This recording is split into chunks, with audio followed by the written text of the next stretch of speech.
Chapter 31. Vittoria paced her cell for warmth and out of a wild need to release her energy, despite her fatigue.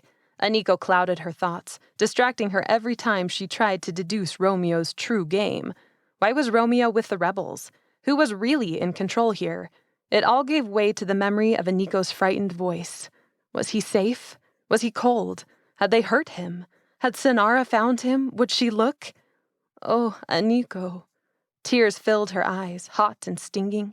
She blinked them away. She had to focus on getting out of here so she could find Eneko, then Mateo, then something. There were too many ways for this night to unfold. Romeo had taken the torch this time, plunging her back into the unforgiving darkness. There were several witches around, or ones who quietly moved position often, because she seemed to hear sounds from everywhere. Movement beyond the cell, the occasional grunt of what she assumed was a guard, a trickle of a waterfall down the wall behind her. An earthy, salty smell filled her nostrils. She tried to drink the water as it trickled down the stone, but it was too brackish. It was like sucking on a piece of salty metal. Ocean water, for sure, tainted with other things. How far under the ocean were they, anyway? Would this place collapse if the magic didn't hold? She shuddered, unnerved by the thought. A noise from the hallway caught her attention. "Who's there?" called a wary voice. She jolted when the unmistakable shuffle of feet came next. Whispers, torches flared to life, illuminating her cavern again. She winced against the unexpected light. Guards filled the doorway now, standing shoulder to shoulder. 3 of them, more than she'd expected because they hadn't spoken. They stood according to height, the tallest on the left, the shortest on the right. All of them were thin with ragged clothes. One clutched a hoe as a weapon. "Stand back," shouted a firm female voice. Vittoria's heart fluttered. Sannara! "If you don't stand back, you will die." The shortest guard twitched. The 3 of them had their heads turned to the left, peering down what appeared to be a narrow hallway. Sannara's voice came from that direction, but Vittoria couldn't understand what she was saying. "Not worth our lives," the short one muttered. "If it's Mateo come for her, he'll kill us in a second." "What are these witches gonna do if we don't?" said the middle guard, gesturing towards Sannara. "They're rebels like us, aren't they? They can't have any better weapons than you and me. I say we take them on. Romeo said nothing was to happen to her." The one on the left scoffed. He touched a short sword and a scabbard on his belt, but the trembling in his hand suggested he might not know what to do with it. Based on the way the other 2 seemed to await his command, she guessed he was the unspoken leader. "It's Sannara coming," said the tallest with a little gulp. "I'll not fight Sannara," muttered the middle guard. "Like a cat, that one. If you hurt her, you'll face Romeo's wrath too. He'd kill you like a crazy witch. You'd probably never die, just lay around in agony." "Then what do we do? Protect Vittoria or hurt Sannara? We're dead either way." "Give Vittoria to Sannara and we can leave." The shortest tilted his head back to glance overhead, then winced when a drop of water plopped into his eye. "This place is going to collapse any second now, and we all deserve to watch the final battle. It's the sign, right? So why are we stuck down here when everybody else gets to fight the landowners up there? We are rebels, too." His words ended with a squeak. "I'm warning you," Sannara called. "I'll blow this place up and you'll drown." "She will," cried the middle guard with a note of hysteria. "She has access to the powder." "Quiet," the tallest snapped, but a strain of uncertainty colored his voice. He turned to the middle one, his tone quiet. "Could she blow it up?" He shrugged uneasily. "She'd have to have stolen some of it, but you know Romeo has given her access to almost everything. No one would deny Sannara except—" "She'd blow it," the tallest nodded. "Maybe we should give her the girl and go. Romeo won't find us in the battle, then we'll disappear back to the farms." "If he even survives," muttered the shortest. All 3 of them hesitated now, and a swell of silence fell over the cavern. "Blow it up," Vittoria thought. "What does she—" An explosion reverberated through the cavern with a blinding flash of light. Rock and dust swelled into the room, and she couldn't duck away fast enough. Shards of rock slammed into her cheeks, scratching her face. A percussion of air shoved her against the wall, where she grunted from the unexpected pain. Her ears rang. When the chaos settled, she peered through her hands. The 3 guards lay on the ground, faces coated in dust. One of them screamed, hands over his ears. Blood trickled through his fingers. For 10 terrifying seconds, she heard nothing at all. Then her ears began to pick up sound slowly, like listening through water. A flicker of light, then a lithe body slipped into view from a hole blown in the wall. The gauzy folds of a dress were just visible in the moving shadows. Sannara. She held a torch out in front of her, eyes darting all over the room until they landed on Vittoria. Her shoulders slumped with relief. She stepped over the guards. Only one was conscious, and he wouldn't stop screaming. A fine powder lightened her dark, lustrous hair and covered her overcoat and dress. "You're all right," she whispered. Vittoria grabbed the bars and nodded. "Fine." 2 witches trailed Sannara like wraiths. Their mouths had been sewn shut so many times that scars remained on the top and bottom of both lips, though they weren't sewn now. Hode's servants, or used to be anyway. No doubt Hode had used the thickest twine possible just to make a lesson out of the agony. Had the rebels recruited them, somehow? Their faces were thin and so pale she could see veins tacking through their skin. Maybe they'd escaped his evil by living in the catacombs. "We must be quick," Sannara said. "How's your head?" Pounding more than ever, but that didn't matter in light of breaking free. "I'll be fine." "He's going to blow open the door." Sannara tilted her head toward one of the figures who had followed her. "A few clever rebels found ingredients that make an explosive powder. They plan to use it in the uprising tonight. We'll just use a little here, enough to break the iron doors. But step back and protect your head. Cover yourself, and prepare to go quickly." She eyed the wet rock overhead.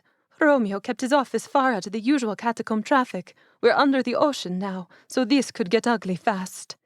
The man advanced. He wore a too-big shirt stained with sweat and dirt. He couldn't be much older than 16. He held a wooden box in his trembling hand. A piece of flint was carefully tucked in the other. He carried both with extreme care, every movement deliberate. "Careful," Sannara warned.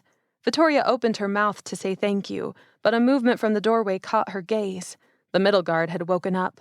He stood, grabbed the hoe from his still unconscious friend, and snarled. "You attacked us," he cried. "You're supposed to be on our side."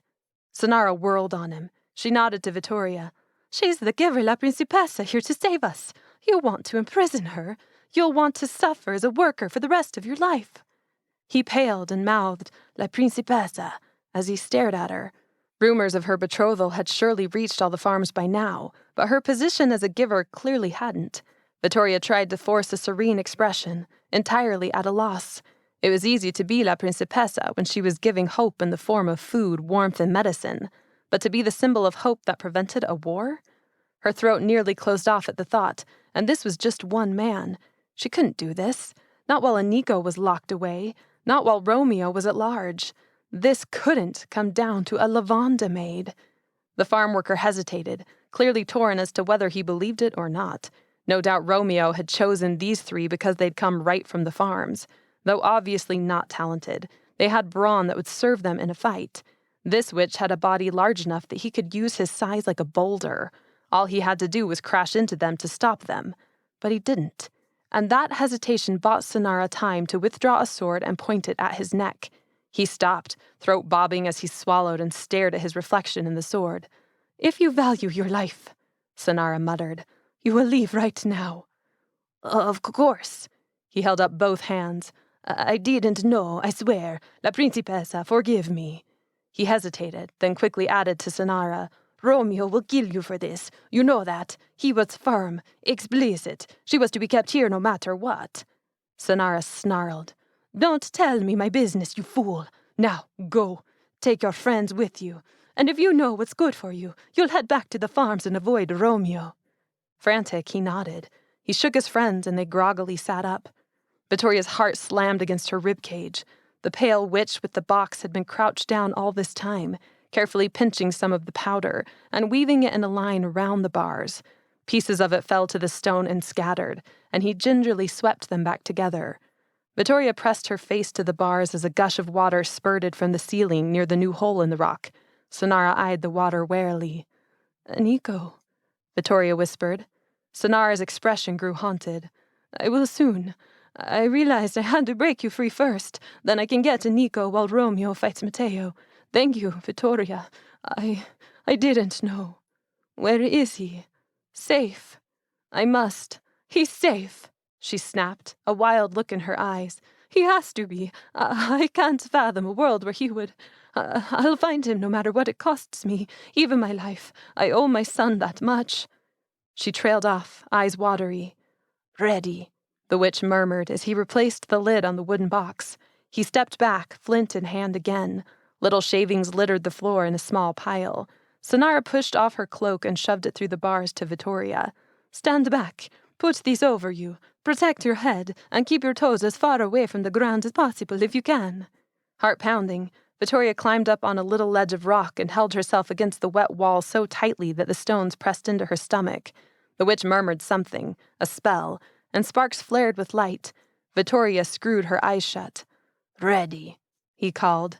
Fire hissed and feet shuffled back. 7 seconds later, a percussive boom exploded around her yet again, this time unbearably loud.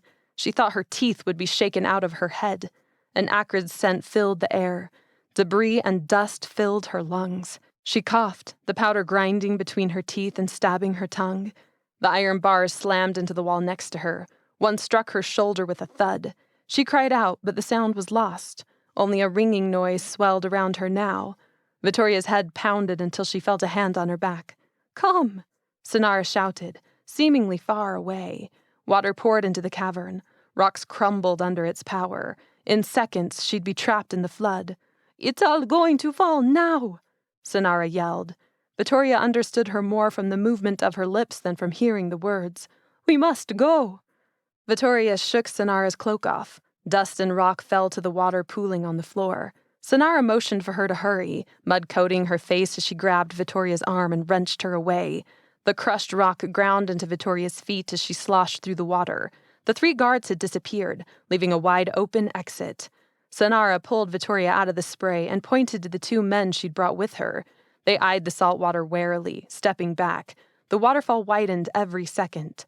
"Follow these 2 out," Sannara yelled over the crash of the water.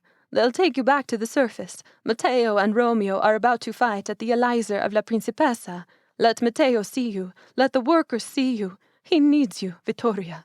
If you aren't there, the rebels will take over. What they have planned, no one will recover from. Only you can stop it." "What about you?" Vittoria squinted against the seawater. "Where are you going?" "To my son." She shoved Vittoria toward the doorway. Vittoria only saw Sannara's wet hair clinging to her face before she darted away, following the wraiths of the catacombs.